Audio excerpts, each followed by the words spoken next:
Welcome, everyone. We're so glad that you're joining us for today's webinar. We're seeing people are still trickling in, but I think we'll go ahead and get started, kick things off today. I want to welcome everyone to this webinar on leveraging digital tools for state-of-the-art virtual programs. This is a conversation that we're having today with the folks at Redirect Counseling. A couple of quick housekeeping items before we get started. First, we are recording this webinar and we'll be sharing a recording of this event to everyone next Monday. So watch your inbox for that and feel free to share it with colleagues and anyone else that you think may benefit. The second thing that I always need to call out is that there are not CEUs or certificates offered for today's webinar. Hopefully you're here because you want to be edified and learn something valuable that you can take back to your setting, but there are not CEUs. Without further ado, then, those are some housekeeping things.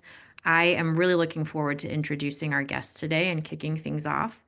Joining us today, we have Lacey Rankhorn. She's the owner director of Redirect Counseling, and Sherry Ward, who's a counselor at Redirect. Lacey has been working in the field of substance use counseling and domestic violence intervention since Redirect's opening in 2001, and she'll be sharing more about the work of Redirect and her work here in a moment. And then Sherry's been working in the substance use field for 20 plus years. What's that actual number, Sherry? I'm curious. Take away a few years, I took off maybe 24, 25. Incredible. She's a master's level certified addictions counselor, certified family violence intervention program facilitator, and notably as a person in long-term recovery, Sherry's passion is to see others achieve sobriety and stability. I'm also really pleased today to have Nico Jimenez, our co-CEO of the Change Companies, joining today's session. Nico's focused on advancing the organization's mission to support individuals involved in the justice system through evidence-based, person-centered programming, both in print and through our emerging digital platform, Atlas, which we're going to be spending some time talking about today. Before I hand off the baton to these incredible ladies, let me just paint a picture of where we're heading today. We're going to start by getting an overview of the work that Redirect Counseling is doing, learning more about their mission. Then we'll get some details about their approach to virtual program delivery, which is why I know many of you are here. We'll also be hearing from them about how the Atlas digital platform fits into this work. And then we'll be privileged to hear from Sherry on some of the tips and tricks and best practices that she uses for keeping clients engaged in virtual programs. We'll wrap with an overview of Atlas and show you how it works and fits into virtual program settings. And then we will be answering some questions. So there is no chat feature, but there is a Q&A panel, and I would encourage everyone in the room here, as questions come up for you throughout this session, please type those into the Q&A panel. We're going to get to as many of those as we can throughout today's session. We'll make sure to dedicate some time at the end for that. So then without further ado, Lacey, I'm handing the baton over to you. Fantastic. Thank you so much. I'm going to get my screen share going here.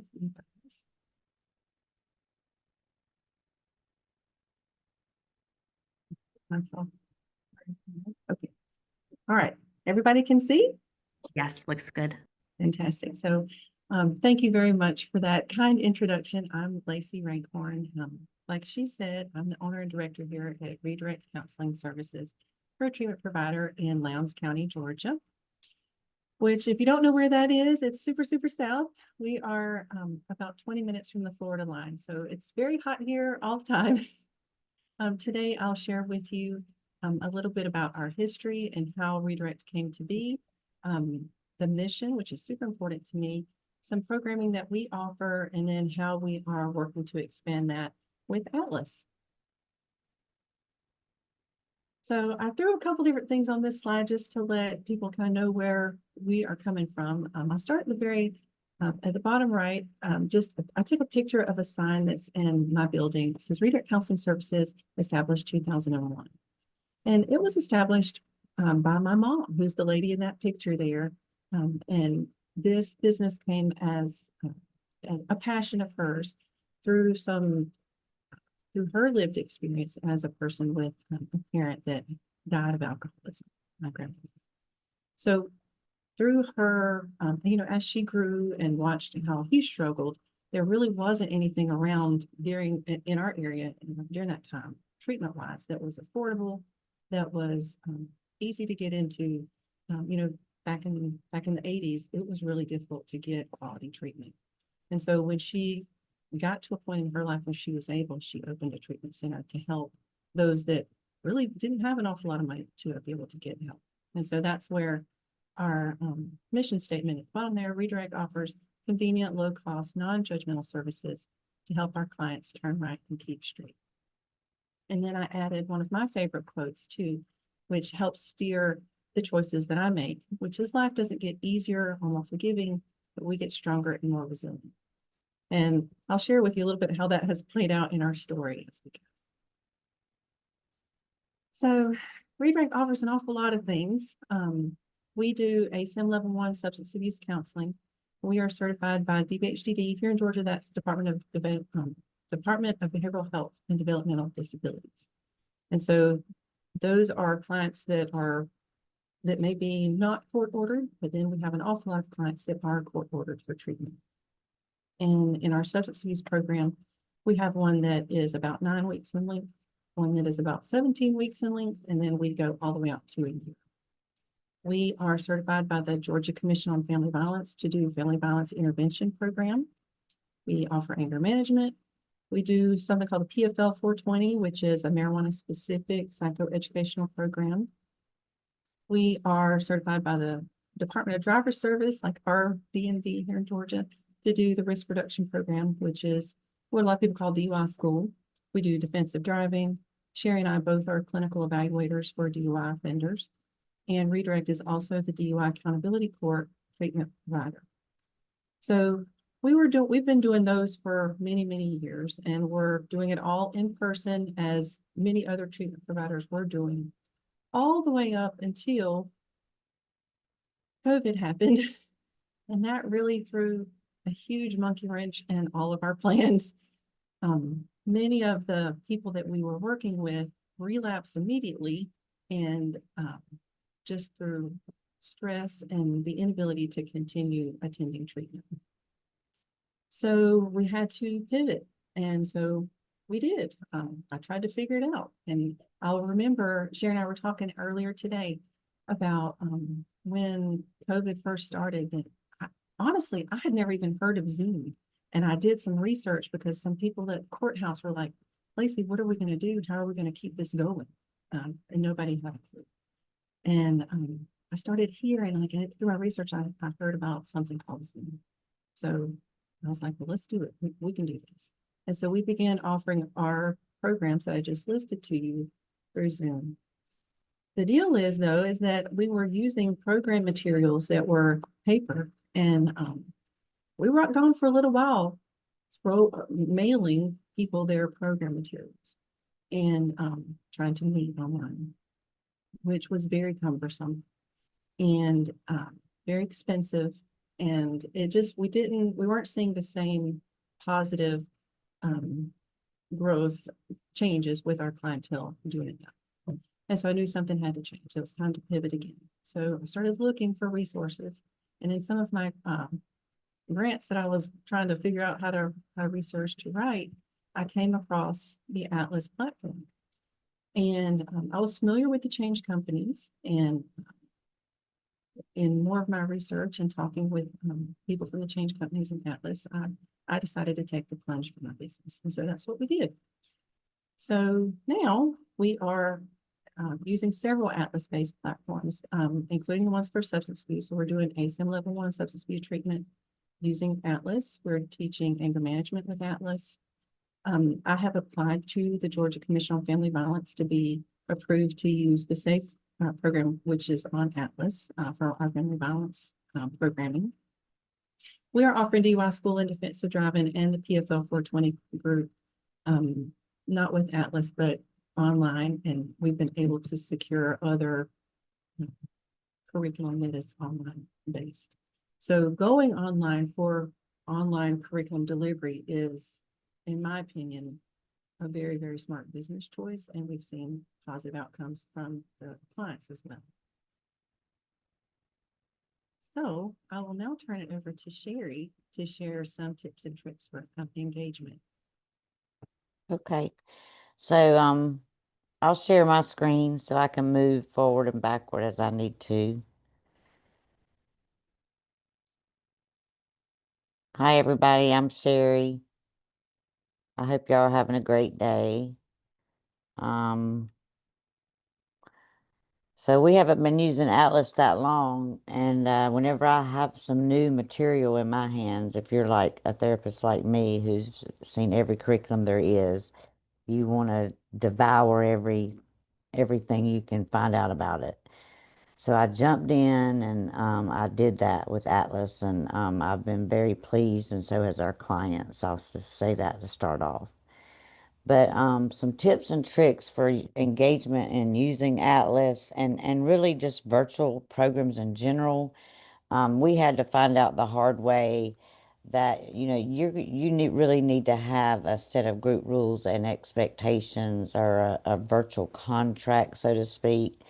That's been helpful for us and helpful for our clients, so that we both understand that we have rules, we have etiquette for online counseling, and they need to understand what those are that we expect, and what the consequences are if they keep violating those. We do have it in a written agreement that we go through with on intake or assessment when they sign up for groups. They sign it, we sign it, and it's kind of like a little behavior contract that, this is what we expect when you're online. And those include, for Atlas, those include things we have changed it to include that, for the programs we do use Atlas with, that they will complete their Atlas journal assignment for the week, and that they may not be allowed into that group session if their assignment has not been completed. And I'll kind of show y'all how I figure that out. And other important rules and information we put in that little contract is how to make that Atlas tile that they sent out, the information on how to make the little tile, since I still believe there's no app yet. Am I right? Not Okay, yet, but not yet. yet being the key word there. Right, yeah, but we know that you're working on that. So, but that really helps them to have that detailed information on how to make that tile, so they're not going, I can't find my email, and how do I get back into Atlas and all that. So, some other things we include in that is like the cutoff time that we allow them to be late for class. Like after 5 minutes, they're not allowed in class, and that counts as an absence. Their expectations for completion of their assignments, and that if they don't complete it, they may or may not get to attend. Kind of depends on individual circumstances. The number of absences they're allowed to have before they are terminated and have to start over, or have to be held accountable for that. What we expect in their behavior on camera, and how not being in a HIPAA improved environment hinders a delivery of a virtual platform for us and for anyone that requires HIPAA approval. For example, riding in a car, driving a car, being at work, being around other people, and then what will happen if those rules are violated.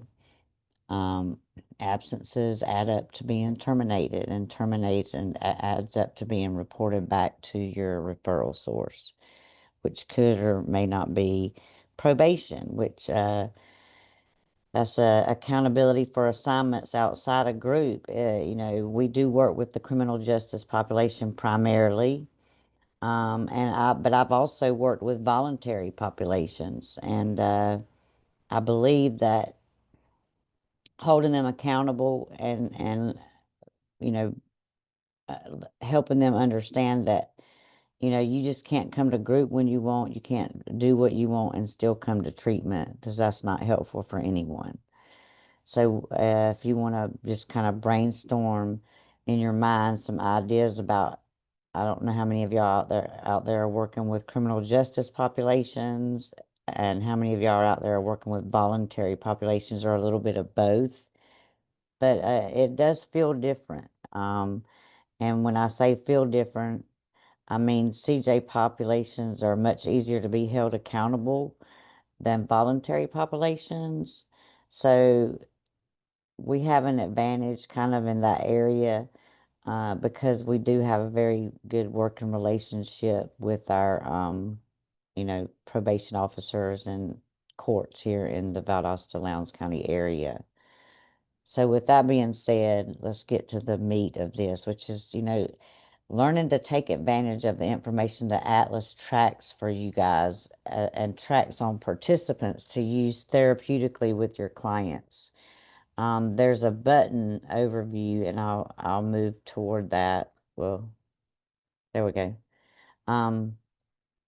Using the participant overview button allows you to kind of track your participants' time spent on the app, how long their average session lasted, and the number of sessions and how many total time they've spent doing their work.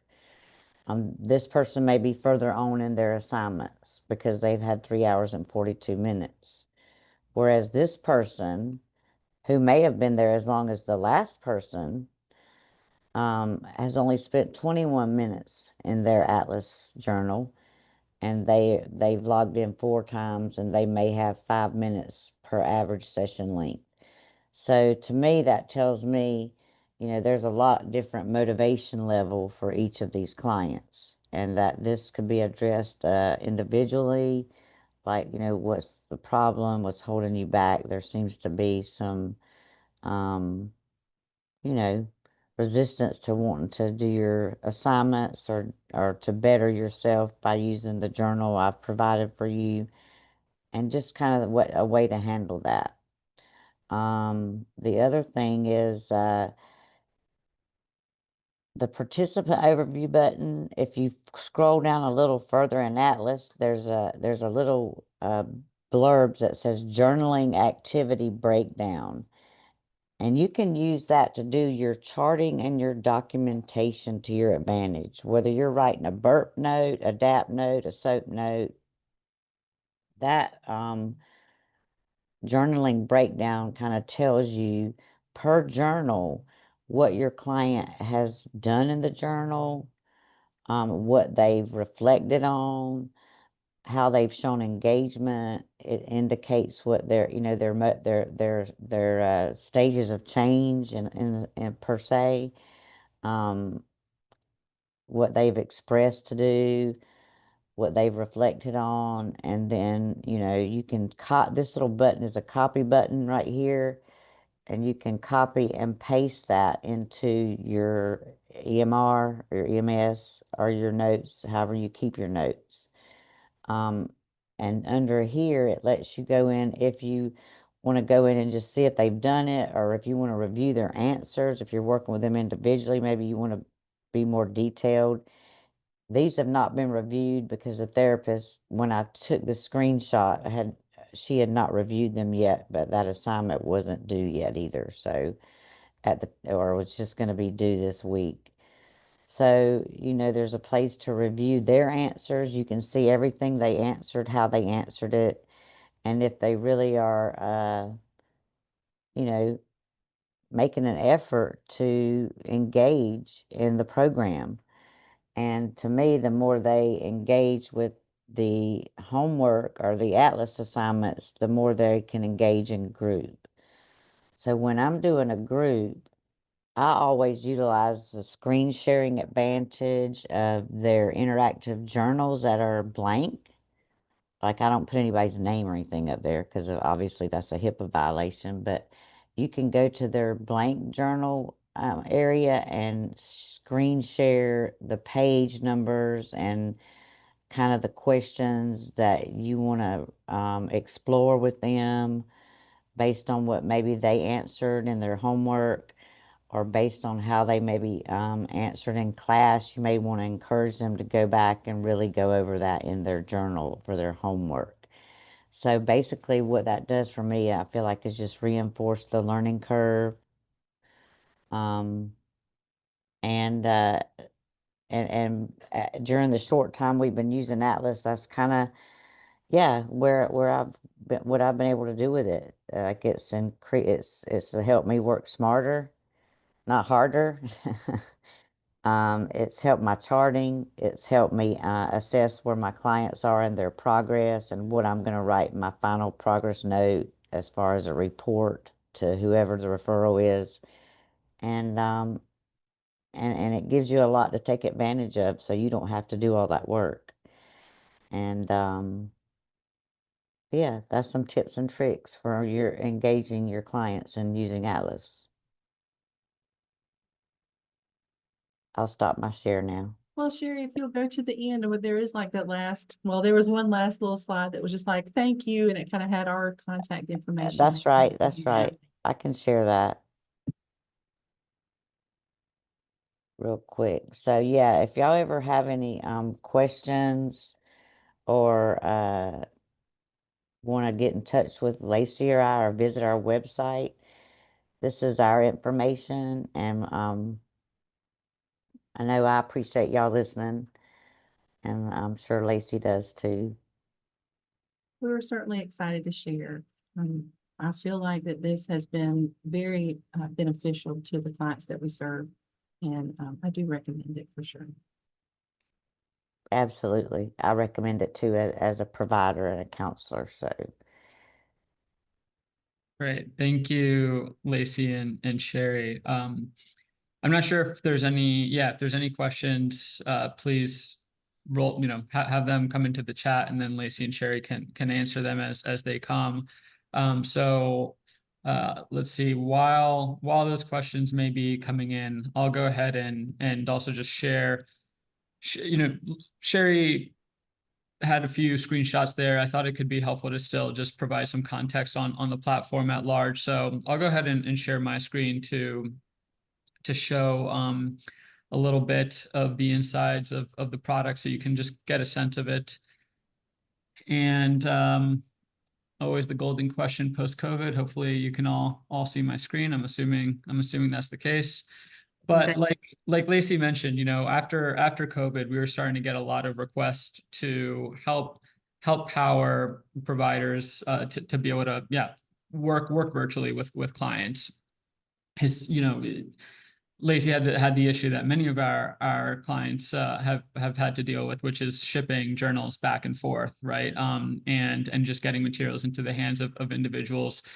With Atlas here, you can see that all the journals are at your fingertips. So you search different journals. We have a long list of different filters that you can work through to find particular topics, and then you can pull up these journals, go through them, review them. I'll click into a journal here. I can get a little overview. I can see, what the different chapters and modules are of this journal. And then you can go ahead and, rather than shipping it, you just can assign it. And so that's been just a big advantage of having access to a digital platform, is being able to just have all the content at your fingertips and then be able to, assign journals accordingly. You see you can either do individual assignments, or you can also build out a program. So if there's a series of journals that you want your clients to be working through, you can add those journals into a program, and then add participants into that program so they can work through those journals over the course of their program. And then one of the big advantages as well with digital that our virtual folks are getting the benefit of is just the ability to start sharing and having folks engage with multimedia. So we have a lot of videos that people can access. We've also and I don't know if Lacey and Sherry are aware of this, because this I think was only within the last week, started releasing a lot of audio work as well. So a lot of podcasts and just additional resources that folks can engage with in between session, or in addition to the more intensive journaling work that they're doing. So all of this is accessible for the client. So here on the left hand side, I have a view of the mobile app for a client, where they can see their assignments. So anything, any journal for any program, that was specifically assigned, but they can also go to the broader library where they can, see these videos, they can see the podcast collection and be able to engage with this content in addition to the assigned work. So again, really, great benefit with digital is this multimedia component.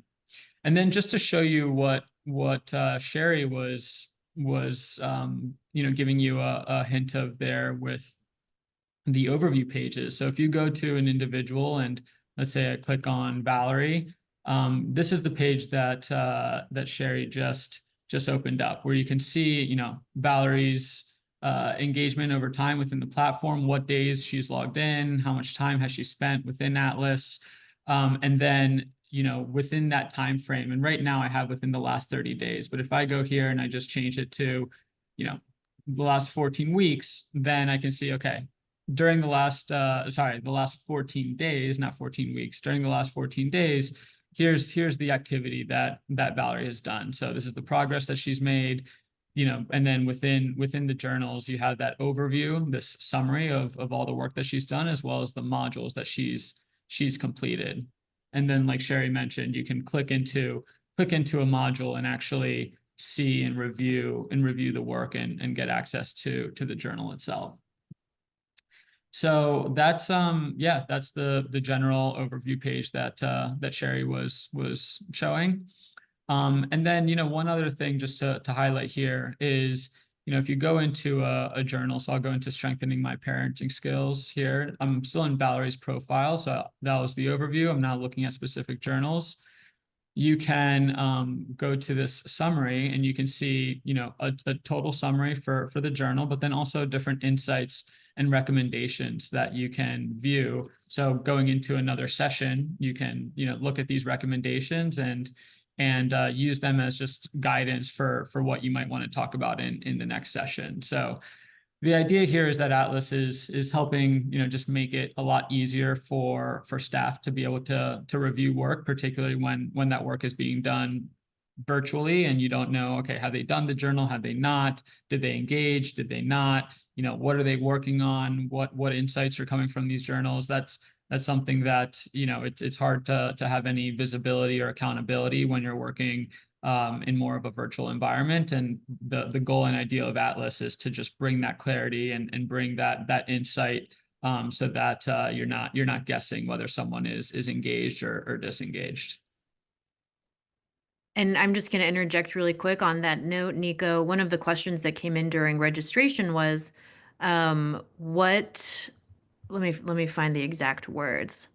How do you make sure people are doing their practice work or their assignments? And Lacey, it sounds like this was truly a challenge for you early in COVID as you were disseminating these paper-based materials.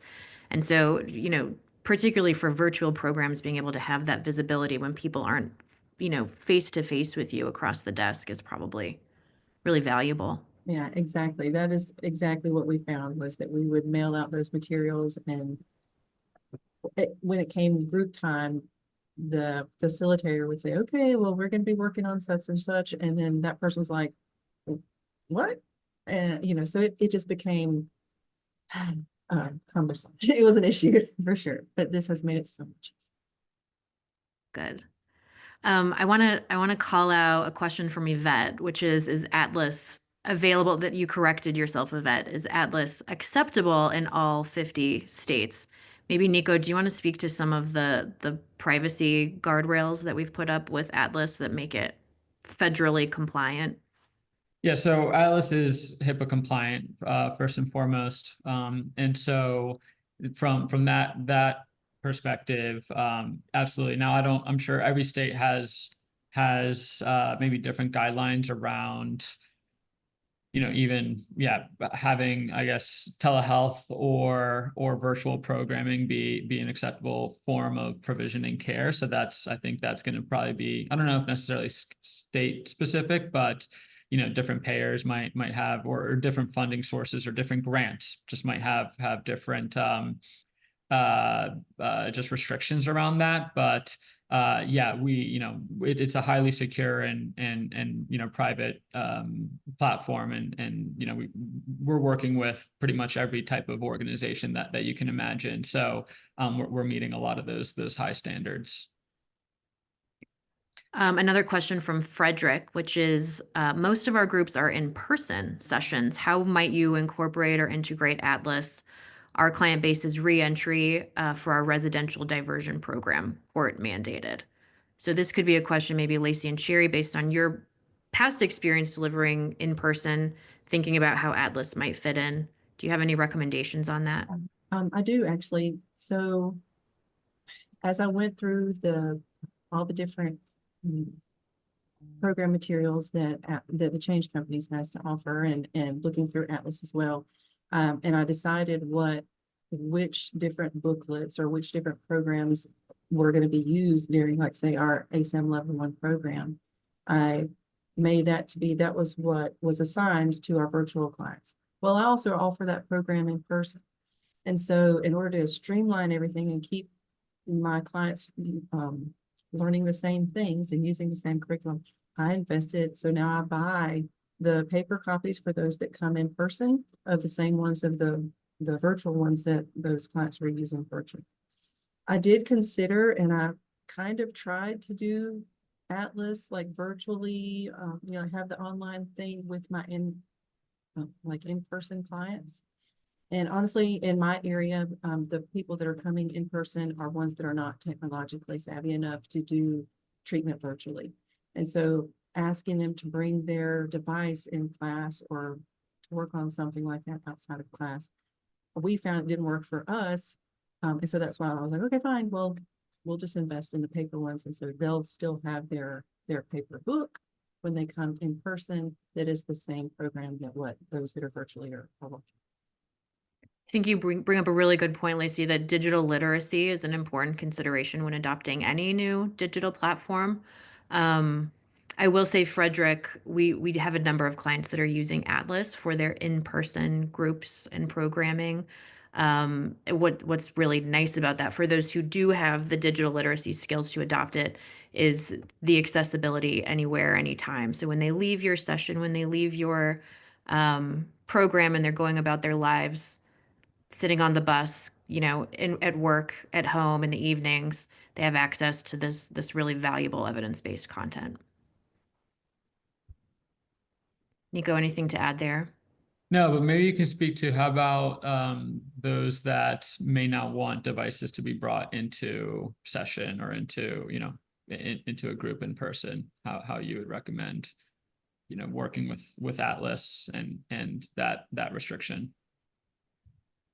Yeah, I'm happy to speak to that. And Lacey, Sherry, feel free to add on if there's anything from your background and experience that might be relatable here.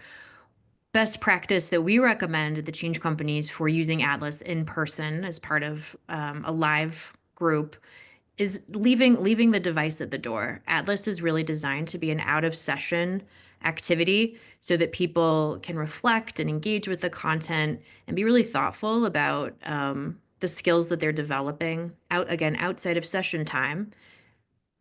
The magic of that is then when they step into your session, they're really primed and ready for a meaningful discussion about whatever the assigned topic was. And so if you're having people leave their mobile phones, leaving whatever their devices that they've used Atlas on, literally at the door, you could have a little box where people drop those things in. There's no distractions. You can imagine that having mobile devices, in front of people's faces during those live sessions can be incredibly distracting, not to mention potentially violating of some privacy. So putting those away, looking at each other and really engaging and going deeper with the content that they've already spent some time with is what we would recommend. Lacey and Sherry, anything to add there? Any additional recommendations for best practices with in-person groups? I can't tell you what we do in ours, which I believe is working. I come from a teaching background myself, and in school, the phones were really a huge distraction. And so here, what we found and what we have just always kind of fussed against was a person using their device in person group. We don't have a box, we have a cell phone jail. We ask that all of our participants either have it turned off or silent while they're in group. And they may get one or two grace, and then after that, they've got to go stick it in our little hanging file there, like the cell phone jail. Because it is very distracting in group. And it is certainly a way to turn off and let me not pay attention right now. I'm gonna Right. return this text message. Those are great tips. I want to go back to a question that came up during registration for this event, which is what are some challenges that you've faced when offering or running virtual groups? And Sherry, you called this out a bit with some of the guidelines and expectations. I think you have them sign a contract Mhm. when they start. I'd be curious to understand what were the challenges leading up to creating that contract that led to, deciding we need something here that everyone agrees to. Right. Like, I remember during COVID when I was starting my first Zoom groups, people would log on while they were riding in their car. People would log on while they were driving their car. People would log on while they're shopping. They would be laying out in the sun. And I'll be like, why are you laying out in the sun? You're supposed to be in group. And so I went through all this, and this is before I joined Lacey. I said, this is ridiculous. Like, I need to come up with some behavior expectations that are at least minimal. So I was working with voluntary clients then, and except for my family violence clients, they were not voluntary. And they were the worst ones, actually, to behave unetiquetely or, off etiquette online with a virtual class. So I started it with my mandated classes first, and I just started adding more, tweaking the rules and adding more so that they became, you know, true expectations of what I feel like in today's virtual counseling world is it should be expected minimally, like timeliness, being on camera, not turning your camera off and on, not having, all these crazy backgrounds in your background. Like, I know our our background is blurred, but they'll come on with all this crazy background stuff. And should an emergency happen or people are walking back and forth in their space, I can't tell because of their background. So that was, everything that came up just became more and more present in my mind that, like, this has got to go into the contract. So it's almost like, 8 bullet points of contract behaviors that are expected while you're taking our virtual classes. That's And great. And do you find, Sherry, that do participants start buying into that once it's clearly explained, and do they hold each other accountable to yeah, correct? yeah, they do. And at first they'll try to push the envelope with the virtual rules, but once you call them out on it, and if another participant will hold them accountable as well.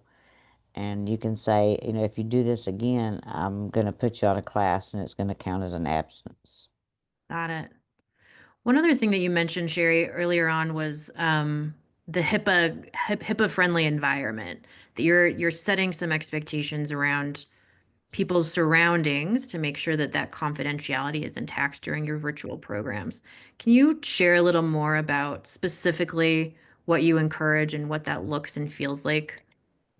Well, the first thing in our contract says you have to be alone in a private space with no one around you. And then I think it says in parentheses, that means no driving, no riding with other passengers in your, in your space. Um, no breaks at work, no things like where you would have people near you that could see other people or hear you. So, that's kind of the first point on the whole contract was that, you'll be in a quiet, private space or you won't be allowed in group. Are there other aspects of someone's environment that you found to be helpful in addition to being alone without people around? Are there things that people can do to manipulate their environment that make it even more friendly to a virtual program environment? I think to make sure, you remind them to cut their TVs off, to shut their doors, to a lot of times when they have their curtains all open, that reflection makes them look just like a black blurb on the screen. And it's hard enough to see their face and their facial expressions. I just make sure they're kind of in a moderately lit room, because a lot of times they'll sit in front of the window and open the window curtains, and then behind you, then all you see is this black shadow. So I ask them to keep their blinds shut their blinds as tight as possible, and that way you can just see their face. That's one thing I've found out doing virtual classes that's been a problem, because you can't really see them or even really tell who it is, because they're just a black blob on there when the lighting is not right. They could have pulled in a doppelganger to fill in for them. Yeah. Yeah, or one of their kids or something, Right. which is another issue, kids running back and forth, and I got to watch my kids, and I'm like, no, you don't, not during group. You, mm-mm. But yeah, and Great. loud noises. No, don't be around loud noises. So distractions and lighting and enough that we can actually see you and see your Mm-hmm. expressions. Mm-hmm. And if I Um, could interject here, something else that I think is very important that we really put effort into educating our virtual clients about is making sure that they have significant Wi-Fi or enough to be able to hold the video. We use Teams as our platform, and Teams will drop somebody pretty quick if their signal is not strong enough to carry the video and their microphone. So there really is a little orientation period after intake in which we have to go through and explain. This is how to some of them, honestly, they really Yeah. do virtual, but they don't know how to do virtual. So yesterday I downloaded this poor man brought his laptop to me and said, Miss Lacey, how do I do this? What does Teams look like? What does that look like? So there is an education piece to that. And some people are Mm-hmm. just they're not cut out for virtual programming, and some people are very motivated to get it. So part of what we are doing is sharing, these are the minimum requirements for you to be able to do this. You have Wi-Fi at home. Do you have a hotspot? Are you willing to go to the McDonald's up the road and sit in their parking lot just so that you can complete this class or whatever it takes? So a lot of different things to think of. Something else that I wanted to share kind of in my notes as I was listening that's important to think about that we do for our virtual clients is make sure that we have accurate emergency contacts in the case that there is something that happens online that we see that person needs help, that we need to know that we can get a hold of somebody that is close to them in the event of that emergency. And I've had that happen before in a family violence class where I had to alert the 911 system. Wow. It's Yeah. important. Yeah.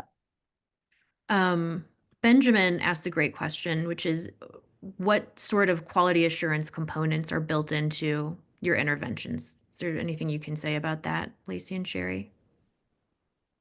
Well, as it relates to Atlas, kind of like what Nico was showing and what Sherry was showing with the participant overview, and as a facilitator in Atlas, you can go in and read what those clients are writing. If they are just typing gobbledygook on their prompts, you know that the quality is not there for their participation. And whereas if they're writing something that is truly heartfelt and that you can tell they're taking their time and thinking about those prompts, and that lets you know that what you're doing is helpful and working. One thing that we're building into Atlas right now, which hopefully will be available in a few short weeks, is actually flagging responses that may contain gibberish or may just very clearly aren't answering the question. So, that won't by default just mean that it's not a quality response. It's obviously going to still be up to to, the facilitator or clinician to review to make sure, but at least trying to, rather than feel like, okay, I have to read every single response to see whether or not it's, engaged and of quality, trying to proactively be able to flag those things. So that's something that we're going to be adding to help with quality assurance. I just want to say, I think the fact that you already do, promote yourself as a evidence-based programs, that's half your quality right there. Yeah, and To that's been me. a really big reason why folks use our materials, regardless of whether it's digital or print. Is they just know that when they're handing clients an interactive journal, that journal is going to be built on the principles of motivational interviewing, cognitive behavioral therapy, right? Stages of change. It has those practices, underpinning everything that the curriculum holds and has. And so that's, if you're using the materials, at least that evidence-based practices are being at least given, provided into their hands. That's right. Yes, I think that we failed to provide that context early on, that when we're talking about Atlas, we are talking about a digital delivery system for the evidence-based practice of interactive journaling. So it's an important call out. Thank you.